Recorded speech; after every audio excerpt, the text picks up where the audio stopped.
On prend la direction d'Hambourg, dans la province de Liège. Les ouvriers communaux ont été surpris en voyant la pluie traverser le toit d'une école communale. Et pour cause, il n'y avait quasiment plus de toit. Ça n'aura échappé à personne. Cet été, on n'est vraiment pas gâté par le temps. Et cela a des conséquences sur le prix des légumes. Pour ceux qui ont décidé de passer les vacances en Belgique, eh bien, ils ont dû se faire une raison. Ce sera les bottes dans l'eau. Des températures trop basses qui pourraient nous faire croire qu'il n'y a pas de réchauffement climatique. Et pourtant, le phénomène eh bien là, près de 500 scientifiques ont participé à un rapport annuel sur l'état du climat. Ils viennent de publier un document de 300 pages dans lequel ils tirent la sonnette d'alarme.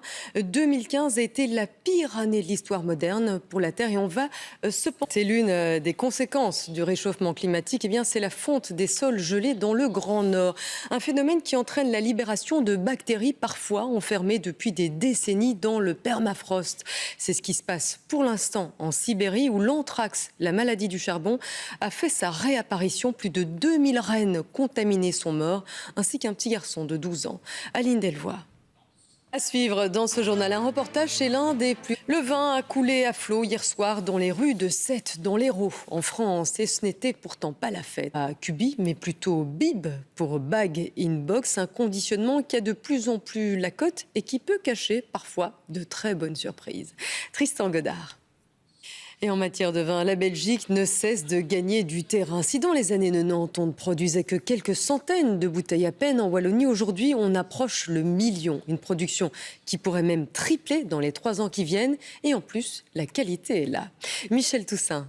Les militaires qui feraient partie des soldats d'Odin, une milice d'extrême droite qui possède des ramifications dans plusieurs pays et qui entend s'opposer à l'installation de réfugiés en Europe. Jean-François Noulet. Nourdine H restera en prison, on ne l'entend pas. Les États-Unis prennent des sanctions contre Mohamed Abrini, reconnu comme l'un des terroristes de l'aéroport de Zaventem. Mohamed Abrini est désormais sur la liste noire des terroristes internationaux, ce qui a pour conséquence qu'aucun Américain ne peut entrer en contact avec lui et que ses éventuels avoirs aux États-Unis sont gelés. Les États-Unis qui, vous le savez, sont en pleine campagne électorale pour la présidentielle. Et il semblerait que le navire Trump prenne l'eau. Le candidat républicain a menti sur la façon dont il a échappé à la guerre du Vietnam. Et l'une des femmes les plus influentes du pays, une républicaine, a annoncé qu'elle allait soutenir la principale concurrente de Donald Trump, Philippe Antoine. Erdogan accuse l'Occident de soutenir le terrorisme. Le président turc ne mâche pas ses mots. Il vise l'Europe, mais aussi les États-Unis, où est réfugié l'imam Fethullah Gülen, à l'origine du putsch, selon le président turc. Mais cela reste bien sûr encore à prouver. Aurélie Didier. Bien plus léger pour terminer ce journal, cet été 2016, tout le monde surfe sur la vague de Pokémon Go. Les commerçants, les politiques, les entreprises n'hésitent pas à utiliser cette chasse virtuelle pour faire parler d'eux ou tout simplement pour donner un petit coup de pouce à leur affaire. Bruxelles n'a évidemment pas échappé au phénomène. Une chasse s'était organisée ce midi. Tout avait été prévu, mais la pluie s'en est mêlée. Kamel Azouz.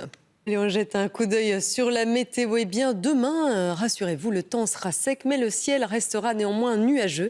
Les températures seront comprises entre 17 et 22 degrés. Prochain rendez-vous avec l'information sur la une, ce sera demain dans le 6-8. Toute l'actualité en continu est bien sûr à suivre sur notre site internet. Et pour revoir l'une ou l'autre séquence de ce journal, eh bien, rendez-vous sur Ovio. Voilà, c'est la fin de ce journal. Merci à vous de nous avoir suivis. Excellente soirée à toutes et à tous et à demain.